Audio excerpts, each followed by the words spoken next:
Welcome to Double Speak.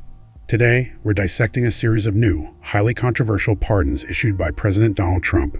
These actions have ignited a fierce debate about justice, accountability, and the very foundation of the rule of law, particularly as they pertain to the events of January 6th.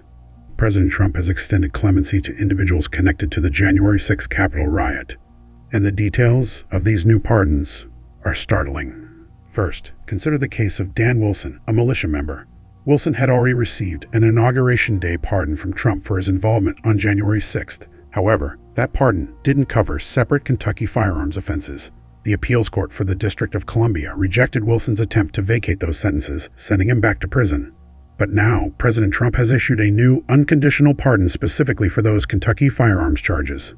The White House justified this by claiming the gun charges were related to January 6th because investigators discovered the unauthorized firearms while probing his conduct connected to the riot.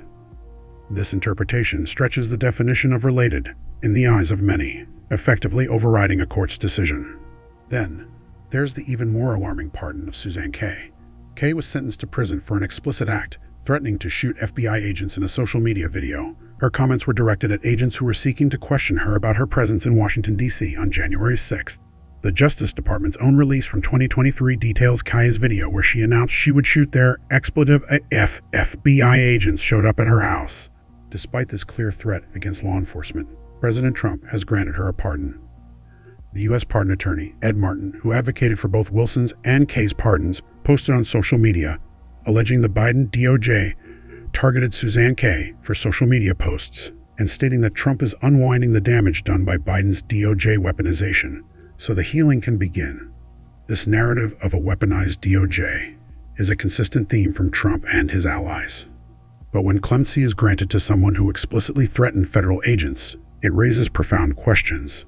What message does this send to those who engage in political violence or threaten law enforcement? Does it signal that such actions will be excused, even lauded?